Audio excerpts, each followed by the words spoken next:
Welcome back to the Super Show. You're just in time for the wonderful Mark Watson. Thank you. Very nice, welcome. I wish there was more rock and roll in. I wish there was a spectacle, you know, sort of more to look at. I'm very thin. There's nothing of me. People imagine that I don't eat because I'm so thin. And the irony is, I love food, you know. If someone said to me, you have to either give up food or give up sex, I'd say, no, I don't.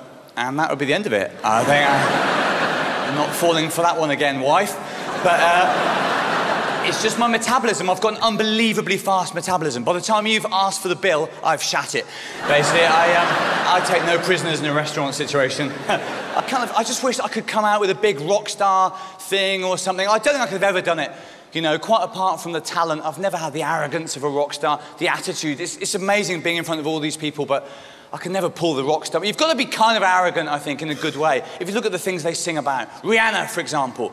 Make me feel like I'm the only girl in the world. That's an incredible thing to wish for. Why do you ever want to be the only girl in the world? If you think about the practical ramifications of that, right? What happens to any netball or hockey teams that you're part of? They're disbanded instantly. You're going to the toilet on your own. A lot of women find that a confronting situation. If you've got a niece, she's dead. And so it goes on. Yes, that's the reality of this world that Rihanna has wished herself into.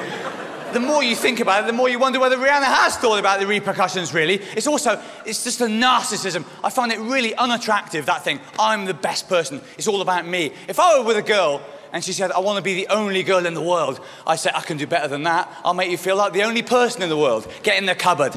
Let's see how you like it then. When I'm shoving morsels of bread through the keyhole, you might not enjoy solitude so much. I'm looking forward to meeting Rihanna so I can run some of this past her.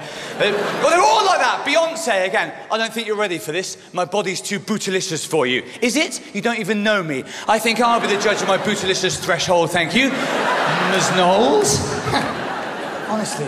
Arrogance. I suppose I drink a bit like a rock star. That's the only way in which my life intersects with rock stars. As a British person, you grow up with various phrases in your head which make you think it's all right to drink. I don't know if you... I think you have these phrases, but in Britain it's like, you know, for example, beer before wine, you should be fine. Wine before beer, you should be fine. Surprising how many of them end in fine, certainly the way I remember them. 2 bottles of wine, crying, masturbating in the Holiday Inn, fine. A couple of people, you laughed at that, but a couple of people looked genuinely appalled towards me. It's fine. It was a joke, it was a joke. Or it was certainly not a Holiday Inn. I shouldn't be making these jokes. I'm a dad. I've got a kid. I've got someone to set an example to. Oh, it's terrifying. He was in a census. We had a census in the UK in 2010. They sent him a form to fill out. He was 4 months old, so he didn't get around to it for various reasons. He didn't know his tax number. He couldn't hold things and so on. And they sent another form, this time with a threatening letter saying, we'll fine you £1,000 unless you fill this out, which is a lot of money for a baby. I called them and said, look, my baby's not going to be able to do this. And they said, you'll have to do it on his behalf, over the phone. I had half an hour of the most stupid conversation I've ever had. Literally, questions like, what is his usual occupation? Or, how does he spend the majority of his time in the UK?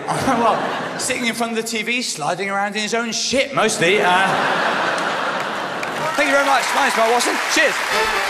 Mark Watson!